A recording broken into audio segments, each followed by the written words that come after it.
Gujarat Titans ಗದಾಪ್ರಹಾರಕ್ಕೆ royal ಆಗಿ ಮಗುಚಿದ ರಾಜಸ್ಥಾನ್. ನಮಸ್ಕಾರ ಎಲ್ಲರಿಗೆ, ಜನಾರ್ದನ್ ಸರ್ ಮಾತಾಡ್ತಾ ಇರೋದು. ಕುಶಲ ಕ್ಷೇಮ ಸೌಖ್ಯವೇ.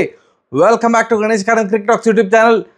ಒನ್ ಸೈಡೆಡ್ ಮ್ಯಾಚ್ ಅಂತೂ ಇಂತೂ ಸುಮಾರು ಟೈಮ್ ಆದಮೇಲೆ ಒಂದು ಬೋರಿಂಗ್ ಮ್ಯಾಚ್ ನೋಡಲಿಕ್ಕೆ ಸಿಕ್ಕಿದ್ದು. ಬೋರಿಂಗ್ ಮ್ಯಾಚ್ ಯಾಕೆ ಅಂತಂದರೆ ಫೈಟ್ ಇರಲಿಲ್ಲ ಆದ ಕಾರಣದಿಂದ ಬೋರ್ ಆಯಿತು. ಅಂದರೆ ರಾಜಸ್ಥಾನದ ಬ್ಯಾಟಿಂಗ್ ನೋಡುವಾಗ ಓಕೆ ವಿನ್ ಆಗೋದಿಲ್ಲ, ಯಾವಾಗ ಆಲ್ಔಟ್ ಆಗ್ತಾರೆ, ಓಕೆ ಆಲ್ಔಟ್ ಆಗ್ತಾರೆ, ಈಗ ಅಂತೂ ಇಂತೂ ಆಲ್ಔಟ್ ಆದರು ಹಾಗೆ ಅನ್ನಿಸ್ತಾ ಇತ್ತು. ಫೈಟೇ ಇರಲಿಲ್ಲ. ಅವ್ರದಲ್ಲಿ 3 ಜನ ಮಾತ್ರ ಡಬಲ್ ಡಿಜಿಟ್ ಸ್ಕೋರ್ ಹೊಡೆದದ್ದು, ಸ್ಯಾಮ್ಸನ್, ಪರಾಗ್ ಮತ್ತು ಹೆಟ್ಮ್ಯಾರು. ಉಳಿದವರು ಎಲ್ಲರೂ ಕೂಡ ಸಿಂಗಲ್ ಡಿಜಿಟ್. ಫೈಟೇ ತೋರಿಸಲಿಲ್ಲ. ಆನ್ ದಿ ಅದರ್ ಹ್ಯಾಂಡ್ ಜಿಟಿಗೆ ಸತತ 4ನೇ ಜಯ. 5 ಮ್ಯಾಚ್ಗಳಲ್ಲಿ 4 ಮ್ಯಾಚ್ಗಳನ್ನು ಗೆದ್ದು, ಒಂದು ಮ್ಯಾಚ್ ಫಸ್ಟ್ ಮ್ಯಾಚ್ ಸೋತಿದ್ದಾರೆ, ಅದಾದಮೇಲೆ 4 ಸಹ ಗೆದ್ದು ಐ ಥಿಂಕ್ ಈಗ ಟೇಬಲ್ ಟಾಪರ್ ಆಗಿದ್ದಾರೆ ಜಿಟಿ. ಭಯಂಕರ ಬ್ಯಾಲೆನ್ಸ್ಡ್ ಅಂತ ಅನ್ಸೋದು ಮಾರೆ. ಅವರ ತಂಡದಲ್ಲಿ one of the finest all-rounders right ನಾವು ಗ್ಲೆನ್ ಫಿಲಿಪ್ಸನ್ನೇ ಆಡಿಸ್ತಾ ಇಲ್ಲ, ರಬಾಡ್ ಅವ್ರನ್ನ ಆಡಿಸ್ತಾ ಇಲ್ಲ, ಕಾರ್ಡ್ಸಿಯಾ ಅವ್ರನ್ನ ಆಡಿಸ್ತಾ ಇಲ್ಲ ಅಂತಂದರೆ ಇಮ್ಯಾಜಿನ್ ಅವರ ಪ್ಲೇಯಿಂಗ್ 11+ ಇಂಪ್ಯಾಕ್ಟ್ ಸಬ್ ಯಾವ ರೇಂಜಿಗೆ ಬ್ಯಾಲೆನ್ಸ್ಡ್ ಆಗಿರ್ಬೋದು. ನಾನು ಏಕದಮ್ ಸ್ಟ್ರಾಂಗ್ ಅಂತ ಹೇಳ್ತಲ್ಲ, ಬಟ್ ಭಯಂಕರ ಬ್ಯಾಲೆನ್ಸ್ಡ್. ಅವ್ರಿಗೆ ಗೊತ್ತುಂಟು ಅವ್ರಿಗೆ ಏನು ಮಾಡ್ತಿದ್ದಾರೆ ಅನ್ನುವಂತಹ ಪರಿವು ಅವರಲ್ಲಿದೆ ಅಂತ ಕಾಣ್ತದೆ. ಫಸ್ಟ್ ಬ್ಯಾಟಿಂಗ್ ಮಾಡಿದಂತಹ ಜಿಟಿ ಅಹಮದಾಬಾದ್ ಗ್ರೌಂಡಲ್ಲಿ ಹೊಡೆದದ್ದು ಬರೋಬ್ಬರಿ 217 ರನ್. ನೋಡಿ, ನಿನ್ನೆ 2 ಮ್ಯಾಚ್ ಇತ್ತು, 238 ರನ್ ಹೊಡೆದಿದ್ರು LSG, 4 ರನ್ನಿಂದ ಅದನ್ನು ಡಿಫೆಂಡ್ ಮಾಡಿದರು. ಅದಾದಮೇಲೆ ಪಂಜಾಬ್ 219 ರನ್ ಹೊಡಿತು, 12 ರನ್ಗಳ ಒಂದು ಅಂತರದಿಂದ ಗೆದ್ದರು. ಇವತ್ತು 58 ರನ್ಗಳ ಭರ್ಜರಿ ಜಯ ಜಿಟಿಗೆ, 217 ರನ್. ಸತತ 3 ಮ್ಯಾಚ್ಗಳಲ್ಲಿ ಫಸ್ಟ್ ಬ್ಯಾಟಿಂಗ್ ಮಾಡಿದಂತಹ ತಂಡ 200ರ ಮೇಲೆ ಹೊಡೆದು ಆ ಸ್ಕೋರನ್ನು ಡಿಫೆಂಡ್ ಮಾಡಿದರು. ಲಾಸ್ಟ್ ಸೀಸನಲ್ಲಿ ಏನಾಗ್ತಾ ಇತ್ತು, 200ರ ಮೇಲೆ ಹೊಡೆಯೋದು, ಇವರು ಸಕ್ಸಸ್ಫುಲ್ ಆಗಿ ಚೇಸ್ ಮಾಡಿದ್ರು, ಡಿಮಿಲತ್ ಎಲ್ಲರೂ ಸಹ ಹೊಡಿತಾ ಇರ್ತಿದ್ರು. ಬಟ್ ಈ ಸಲ ಹಾಗೆ ಆಗ್ತಾ ಇಲ್ಲ. ಸ್ವಲ್ಪ ಬೌಲರ್ಸ್ ತಲೆ ಖರ್ಚು ಮಾಡ್ತಿದ್ದಾರೆ, ವಿಕೆಟ್ ತೆಗಿತಾ ಇದ್ದಾರೆ ಆ್ಯಂಡ್ ಡಿಫೆಂಡ್ ಮಾಡ್ತಾ ಇದ್ದಾರೆ. ಆ ಸ್ಕೋರನ್ನು ಡಿಫೆಂಡ್ ಮಾಡ್ತಾ ಇರೋದ್ರಿಂದಾಗಿ ಪರವಾಗಿಲ್ಲ ಮಾರ ಅಂತ ಅನ್ನಿಸ್ತಾ ಉಂಟು. 217ಕ್ಕೆ ಪ್ರತಿಯಾಗಿ ರಾಜಸ್ಥಾನ್ ಹೊಡೆದದ್ದು ಕೇವಲ 158. ಆಲ್ಔಟ್ 159 ಆಲ್ಔಟ್ ಆಗಿದ್ರು. ಫೈಟ್ ಇರಲಿಲ್ಲ, ಎಂಥ ಕರ್ಮ ಸಹ ಇರಲಿಲ್ಲ. ಪರಾಗ್ ಮತ್ತು ಸ್ಯಾಮ್ಸನ್ ಆಡ್ತಿದ್ದಾಗ ಒಂಚೂರು ಓಕೆ ಅಂತ ಅನಿಸಿತು, ಬಿಟ್ಟರೆ ಈ ಮ್ಯಾಚಲ್ಲಿ ಸತ್ವ ಇರಲಿಲ್ಲ. ಅವರ ಒಂದು ಚೇಸಿಂಗ್ ಹೋರಾಟವೇ ಇರಲಿಲ್ಲ. ಚೇಸಿಂಗಲ್ಲಿ ಹೋರಾಟ ಇರಲಿಲ್ಲ, ಹಾರಾಟ ಇರಲಿಲ್ಲ, ಚೀರಾಟ ಇರಲಿಲ್ಲ, ಏನಿರಲಿಲ್ಲ. ಡೆಡ್ ರಬ್ಬರ್ ಥರ ಇತ್ತು. ಆಲ್ಔಟ್ ಆದರೂ ಫೈಟ್ ಕೊಡಲಿಲ್ಲ. ಸಾಯಿ ಸುದರ್ಶನ್ ಏನು ಕನ್ಸಿಸ್ಟೆನ್ಸಿ ಮಾರ್ರೆ. He is an under rated player. IPL ಹಿಸ್ಟ್ರಿಯಲ್ಲಿ ನಾವು ಅಂಡರ್ ರೇಟೆಡ್ ಪ್ಲೇಯರ್ಸ್ ಯಾರು ಅಂತೆಲ್ಲ ಲೆಕ್ಕ ಹಾಕ್ತಾ ಹೋದರೆ ಡೆಫಿನೆಟ್ಲಿ ಸಾಯಿ ಸುದರ್ಶನ್ ಅವರ ಹೆಸರನ್ನು ಕೂಡ ಅಂಡರ್ ರೇಟೆಡ್ ಲಿಸ್ಟಿಗೆ ಸೇರಿಸಬೇಕು. ಕನ್ಸಿಸ್ಟೆಂಟಾಗಿ ಒಂದು 3 ವರ್ಷದಿಂದ ಪರ್ಫಾರ್ಮ್ ಮಾಡ್ತಾನೆ ಬರ್ತಾ ಇದ್ದಾರೆ. ಬಟ್ ಅವ್ರ ಬಗ್ಗೆ ಯಾರು ಅಷ್ಟು ಹೊಗಳುದಿಲ್ಲ ಮಾರೆ. ಈ ಸಲದ ಈಗ ಟೇಬಲ್ ಟಾಪರ್ಸ್ ಅಂದರೆ ಹೈಯೆಸ್ಟ್ ರನ್ ಗೆಟರ್ಸಲ್ಲಿ ಅಫ್ಕೋರ್ಸ್ ಫಸ್ಟ್ ಪ್ಲೇಸಲ್ಲಿರೋದು ಬ್ರಹ್ಮ ರಾಕ್ಷಸ ಪೂರನ್ ಅವರನ್ನು ಬಿಟ್ಟರೆ ಸೆಕೆಂಡ್ ಪ್ಲೇಸಲ್ಲಿ ಈಗ ಸಾಯಿ ಸುದರ್ಶನ್ ಅವರಿದ್ದಾರೆ. ಫಸ್ಟ್ LSG, ಸೆಕೆಂಡ್ GT, ಮತ್ತೆ ಪುನಃ 3rd ಪ್ಲೇಸ್ LSGಗೆ ಹೋಗಿದೆ. ಮಿಶೆಲ್ ಮಾರ್ಷ್ ಅವರು 3rd ಪ್ಲೇಸಲ್ಲಿದ್ದಾರೆ. 4th ಪ್ಲೇಸ್ ಮತ್ತೆ ಪುನಃ GT, ಬಟ್ಲರ್ ಅವರಿದ್ದಾರೆ. ಸೊ GT ಮತ್ತು LSG ಆ ಟಾಪ್ ಆರ್ಡರ್ ಬ್ಯಾಟ್ಸ್ಮನ್ಗಳು ಏನಿದ್ದಾರೆ ಅವರು ಕ್ಲಿಕ್ ಆಗ್ತಾ ಇದ್ದಾರೆ. ಇವತ್ತು ಸಹ ಹಾಗೆ ಆಗಿರೋದು. ಸಾಯಿ ಸುದರ್ಶನ್ ಅವರು 53 ಬಾಲಿಗೆ 82 ರನ್. ಜಸ್ಟ್ ಕ್ಲಾಸ್ ಅಪಾರ್ಟ್ ಅಂತ ಹೇಳ್ತಾರಲ್ಲ, ಸಿಕ್ಕಾಪಟ್ಟೆ ಸೂಪರಾಗಿ ಆಡಿದರು. ಫಸ್ಟ್ ಏನು ಗಿಲ್ ಅವರು 2 ರನ್ನಿಗೆ ಡಮಾರ್ ಅಂತ ಬೋಲ್ಡ್ ಆದರು ಜೋಫ್ರಾ ಆರ್ಚರ್ ಅವರ ಬೌಲಿಂಗಲ್ಲಿ. ಅದಾದಮೇಲೆ ಸ್ವಲ್ಪ ನೋಡಿಕೊಂಡು ಆಡಿದ್ರು ಬಟ್ಲರ್ ಮತ್ತು ಸಾಯಿ ಸುದರ್ಶನ್, ಸ್ವಲ್ಪ ನೋಡಿಕೊಂಡು ಆಡಿದರು. ಬಟ್ಲರ್ ಅವರು 25 ಬಾಲಿಗೆ 36 ರನ್ ಹೊಡೆದು. ಅದಾದಮೇಲೆ ನನಗೆ ಸಹ ಶಾಕಿಂಗ್ ಅಂತ ಅನಿಸಿದ್ದು, ಶಾರುಖ್ ಖಾನ್ ಅವ್ರನ್ನ ಒಂದು ಸ್ವಲ್ಪ ಬಡ್ತಿ ಪಡೆದು ಅಂತ ಹೇಳ್ತಾರಲ್ಲ, ಸ್ವಲ್ಪ ಬೇಗ ಕಳಿಸಿದ್ರು. ಹೋಗು ಮಜಾ ಮಾಡು, ಡಗಡಬಡ ಅಂತ ಹೊಡಿ, ನೋಡೋ ಎಷ್ಟು ತಾಕತ್ತಿದೆ ಅಂತ ಚೆಕ್ ಮಾಡು ಅಂತ ಕಳಿಸಿದ್ರ ಅಂತ GT ಮ್ಯಾನೇಜ್ಮೆಂಟ್. ಇವರು 25 ಬಾಲಿಗೆ 36 ರನ್ ಹೊಡೆದ್ರು ಬಟ್ಲರ್. ಶಾರುಖ್ ಖಾನ್ 20 ಬಾಲಿಗೆ 36. ಶಾರುಖ್ ಖಾನ್ ಬಂದಮೇಲೆ ಆ್ಯಕ್ಚುಲಿ ಆ ಒಂದು ರನ್ ಗತಿ ಭಗವಂತ ಮೇಲೆ ಹೋಗ್ಲಿಕ್ಕೆ ಸ್ಟಾರ್ಟ್ ಆಗಿದ್ದು. ಅದಾದಮೇಲೆ ಬಂದವ್ರು ಎಲ್ಲರೂ ಕೂಡ ಸಿಕ್ಕಾಪಟ್ಟೆ ಇಂಪ್ಯಾಕ್ಟ್ಫುಲ್ ಇನ್ನಿಂಗ್ಸ್. ಅವ್ರು ಔಟ್ ಆದಮೇಲೆ ಬಂದಂಥ ಆಟಗಾರ ಯಾರು ರುದರ್ಫೋರ್ಡ್ ಎದುರಿಸಿದಂಥ ಫಸ್ಟ್ ಬಾಲೇ 6, 7 ರನ್ ಹೊಡೆದು ಔಟ್ ಆದರು. ಬಟ್ 3 ಬಾಲ್ ವೇಸ್ಟ್, ಏನು ಬಾಲ್ ವೇಸ್ಟ್ ಮಾಡಲಿಲ್ಲ, ರನ್ ಹೊಡೆದ್ರು, ಒಂದು ಸಣ್ಣ ಇಂಪ್ಯಾಕ್ಟ್ ಕ್ರಿಯೇಟ್ ಮಾಡಿದ್ರು, ಔಟ್ ಆದರು. ಅದಾದಮೇಲೆ ಅಂತೂ ಇಂತೂ ತೆವಾಟಿಯಾಗಿ ಒಂದು ಒಳ್ಳೆ ಚಾನ್ಸ್ ಸಿಕ್ಕಿದ್ದು. ನಾನು ಸುಮಾರು ಸಲ ಹೇಳ್ತಿದ್ದೇನೆ, ಇದನ್ನು ಅಂಡರ್ ಯುಟಿಲೈಸ್ಡ್ ಪ್ಲೇಯರ್.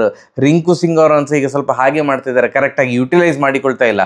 ತೆವಾಟಿ ಅವ್ರನ್ನ ಒಂದು ಕಳೆದ 2 ವರ್ಷದಿಂದ ಹೇಳ್ತಾ ಇದ್ದೇನೆ, ಯಾಕೆ ಅವ್ರನ್ನ ಅಂಡರ್ ಯುಟಿಲೈಸ್ ಮಾಡ್ತಾ ಇದ್ದೀರಿ ಅಂತ. ಇವತ್ತು ಕರೆಕ್ಟಾಗಿ ಅವರ ಒಂದು ಆ ಬ್ಯಾಟಿಂಗ್ ಛಲಕ್ ತೋರಿಸ್ಲಿಕ್ಕೆ ಕರೆಕ್ಟಾಗಿ ಅವಕಾಶ ಸಿಕ್ಕಿತ್ತು. 12 ಬಾಲಿಗೆ 24 ರನ್, 2 4 2 6, ಭಾರಿ ಚಂದ ಮಾಡಿ ಆಡಿದ್ರಪ್ಪ. ನಂಗೆ ಭಾರಿ ಖುಷಿ ಆಯಿತು. ತೆವಾಟಿಯಾಗಿ ಇನ್ನೂ ಸಹ ಈ ಥರ ಚಾನ್ಸ್ ಸಿಗಬೇಕು, ಇನ್ನೂ ಸಹ ಅವ್ರು ಚಂದ ಪರ್ಫಾರ್ಮ್ ಮಾಡಬೇಕು.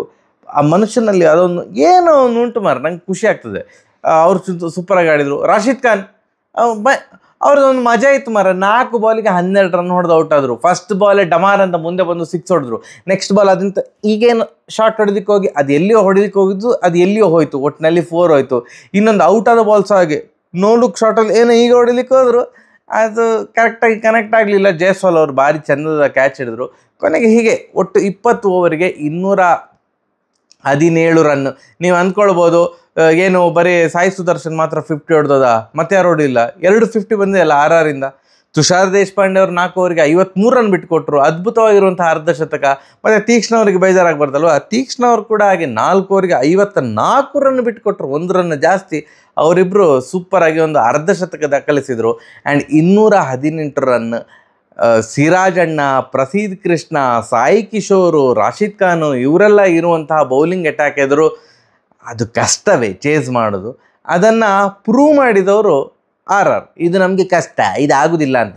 ಯಾಕಂದರೆ ನೋಡಿ, ಜೈಸ್ವಾಲು ಅಲ್ಲಿ ನನಗೆ ಸುಮಾರು ಸಲ ಹೇಳಿದ್ದೇನೆ, ನನಗೆ ಮಾರ್ರೆ ಈ ಪವರ್ ಪ್ಲೇಯಲ್ಲಿ ಕೈಗೆ ಕ್ಯಾಚ್ ಕೊಟ್ಟು ಔಟ್ ಆದರೆ ಬೌಂಡ್ರಿ ಲೈನಲ್ಲಿ ಆಗ ಒಂಥರ ಹೀಗೆ ಅನಿಸ್ತದೆ. ಹಾಗೇ ಆಯಿತು. ಇವತ್ತು ಅಲ್ಲಿ ರಾಶಿದ್ ಖಾನ್ ಇದ್ದಾರೆ, ಡೀಪ್ ಪಾಯಿಂಟಲ್ಲಿದ್ದರು, ಡೀಪ್ ಪಾಯಿಂಟಲ್ಲಿದ್ದರು, ಪಾಯಿಂಟ್ ರೀಜನ್ ಹಿಂದ್ಗಡೆ ಇದ್ದರು.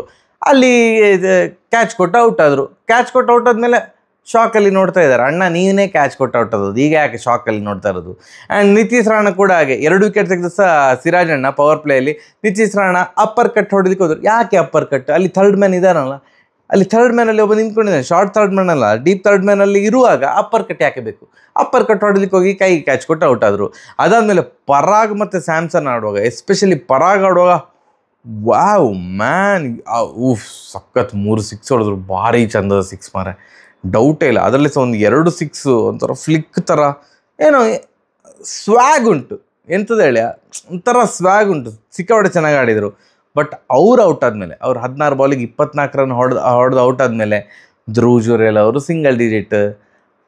ಯಾರು ಕರೆಕ್ಟಾಗಿ ಒಂದು ನಿಲ್ಲಲೇ ಇಲ್ಲ. ಹೆಟ್ಮೈರ್ ಮತ್ತು ಸ್ಯಾಮ್ಸನ್ ಅವರು ಆಡಲಿಕ್ಕೆ ಸ್ಟಾರ್ಟ್ ಮಾಡಿದರು. ಒಂದು 12 ಓವರ್ ತನಕ ಚಾಲ್ತಿಯಲ್ಲಿತ್ತು. 12 ಓವರಿಗೆ 115 ಇದ್ದಾಗ ಓಕೆ, ಇನ್ನೊಂದು 8 ಓವರಿಗೆ ಫುಲ್ ಗೇರ್ ಚೇಂಜ್ ಮಾಡಬೇಕು ಅಂತ. ಇವ್ರು ಮಾರೆ ಗೇರ್ ಚೇಂಜ್ ಮಾಡ್ಲಿಕ್ಕೆ ಹೋಗಿ ರಿವರ್ಸ್ ಗೇರ್ ಹಾಕಿದ್ರಲ್ಲ ಮಾರೆ, ಎಂತ ಇಲ್ಲ ಅಲ್ಲಿ. ಅದು ಯಾವಾಗ ಸ್ಯಾಮ್ಸನ್ ಅವರು ಔಟ್ ಆದ್ರಲ್ಲ, ಎಂತ ಹಾರಿ ಹೊಡಿಲಿಕ್ಕೆ ಹೋದರು. ಹಾರಿ ಏನೋ ಹೊಡಿಲಿಕ್ಕೆ, ಕಟ್ ಶಾಟ್ ಹೊಡಿಲಿಕ್ಕೆ ಹೋಗಿ ಕ್ಯಾಚ್ ಕೊಟ್ಟು ಔಟ್ ಆದರು. ಪ್ರಸೀದ್ ಕೃಷ್ಣ ಅವರ ಬೌಲಿಂಗಲ್ಲಿ ಸಾಯಿ ಕಿಶೋರ್ ಅವರಿಗೆ ಅಂತ ಅಂದ್ಕೊಳ್ತೇನೆ. ಹಾರಿ ಏನೋ ಪಟಾರ್ ಅಂತ ಹೊಡಿಲಿಕ್ಕೆ ಹೋದರು, ಸೀದಾ ಮನೆಗೆ ಹೋದರು. ಅವರು 26 ಬಾಲಿಗೆ 41 ಏನೋ ಹೊಡೆದ್ರು.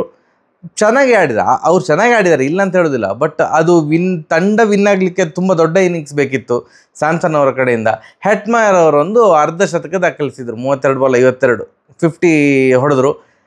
ಬಿಟ್ಟರೆ ಯಾರು ಏನೂ ಆಡಲಿಲ್ಲ. ಕೊನೆಗೆ 159 ರನ್ನಿಗೆ ಸಮಾಪ್ತಿ ಆಯಿತು. ಪ್ರಸೀದ್ ಕೃಷ್ಣ ಅವರು ಆ ಒಂದು ಮಿಡ್ಲ್ ಓವರ್ಸಲ್ಲಿ ವಿಕೆಟ್ ತೆಗೆಯುವಂಥ ಒಂದು ನ್ಯಾಕ್, 3 ವಿಕೆಟ್ ತೆಗೆದ್ರು. ಸಿರಾಜ್ ಅಣ್ಣ ಪವರ್ ಪ್ಲೇಯಲ್ಲಿ 2 ವಿಕೆಟ್. ರಾಶಿದ್ ಖಾನ್ ಎಕ್ಸ್ಟ್ರೀಮ್ಲಿ ಅವರ ಬಿಲೋ ಆ್ಯಾವ್ರೇಜ್ ಪರ್ಫಾರ್ಮೆನ್ಸ್ ಬಂದಿತ್ತು ಈ ಒಂದು IPL ಅಲ್ಲಿ. ಇವತ್ತು ಬ್ಯಾಟಿಂಗಲ್ಲಿ ಸಹ ಒಂದು ಎಂಟರ್ಟೈನ್ಮೆಂಟ್ ಕೊಟ್ಟರು, ಬೌಲಿಂಗಲ್ಲಿ ಸಹ 2 ವಿಕೆಟ್ ತೆಗೆದ್ರು. ಸಾಯಿ ಕಿಶೋರ್ ಅವರು ಬಂದದ್ದೇ 15ನೇ ಓವರಿಗೆ ಅಂತ ಕಾಣ್ತದೆ, ತುಂಬ ಲೇಟಾಗಿ ಇಂಟ್ರೊಡ್ಯೂಸ್ ಮಾಡಿದರು ಅವರನ್ನು. ಅವರು 2 ವಿಕೆಟ್ ತೆಗೆದ್ರು. ಮತ್ತು ಕುಲ್ವಂತ್ ಕೇಜ್ರೋಲಿಯಾ ಅಲ್ವಾ, ಕುಲ್ವಂತ್ ಕೆ ಅವರು 1 ವಿಕೆಟ್ ತೆಗೆದ್ರು. ಯಾರ್ದು? ಪರಾಗ್ ಅವರದು. So complete team effort, batting ಆಗಿರ್ಬೋದು, ಬೌಲಿಂಗ್ ಆಗಿರ್ಬೋದು. GT is looking extremely balanced, ಅದರಲ್ಲಿ ಡೌಟೇ ಇಲ್ಲ. ಸಿಕ್ಕಾಪಟ್ಟೆ ಬ್ಯಾಲೆನ್ಸ್ಡ್ ಅಪ್ರೋಚ್ ಉಂಟು. ಸೈಲೆಂಟಾಗಿರ್ತಾರೆ, ಅವರ ಕೆಲಸ ಮಾಡ್ತಾರೆ, ಹೋಗ್ತಾ ಇರ್ತಾರೆ. ಅದಕ್ಕೆ ಅಲ್ಲ ಫಸ್ಟ್ ಸೀಸನ್ನೇ ಅವರು ವಿನ್ ಆದದ್ದು. ಸೆಕೆಂಡ್ ಸೀಸನ್ ಸಹ ವಿನ್ ಆಗ್ತಾಯಿದ್ರು. ಅದು ಜಸ್ಟ್ ಕೂದಲೆಳೆಯ ಅಂತರದಲ್ಲಿ ಅದು ಮಿಸ್ ಆಯಿತು ಟೈಟಲ್. ಈ ಸಲ ಭಾರಿ ಸೀರಿಯಸ್ ಆಗಿ ಟ್ರೈ ಮಾಡ್ತಾ ಇದ್ದಾರೆ. ನಂಗೆ ತುಂಬ ಇಷ್ಟ ಆಯ್ತಪ್ಪ, GTದ ಆಟ ತುಂಬ ಇಷ್ಟ ಆಗ್ತಾ ಉಂಟು. ಫಸ್ಟ್ ಮ್ಯಾಚ್ ಸೋತರು ಪಂಜಾಬ್ ಎದುರು 11 ರನ್ನಿಂದ, ಮತ್ತೆಲ್ಲ 4 ಮ್ಯಾಚ್ಗಳನ್ನು ಸಹ ಗೆದ್ದರು. ಇವತ್ತಿದಂತೂ ಭರ್ಜರಿ ಗೆಲುವು GTಗೆ, ಒಂಥರ ಹೀನಾಯ ಸೋಲು RRಗೆ. ಬಟ್ ಓವರ್ ಆಲ್ ಬೋರ್ ಆಯಿತು. ನಿಮ್ಗೇನು ಅನಿಸುತ್ತೆ ಅಂತ ಕಮೆಂಟ್ ಸೆಕ್ಷನಲ್ಲಿ ತಿಳಿಸಿ. ನಾಳೆ RCBದು ಮ್ಯಾಚ್ ಉಂಟು. ನಾಳೆ ಪ್ರಿವ್ಯೂವಲ್ಲಿ ನಿಮಗೊಂದು ಇಂಪಾರ್ಟೆಂಟ್ ಅಪ್ಡೇಟ್ ಕೊಡ್ತೇನೆ. ಏನು ಅಂತ ಪ್ರಿವ್ಯೂ ವಿಡಿಯೋ ನೋಡಿ. ಸರಿಯಾಗಿ ಬರುವ. ನಮಸ್ಕಾರ.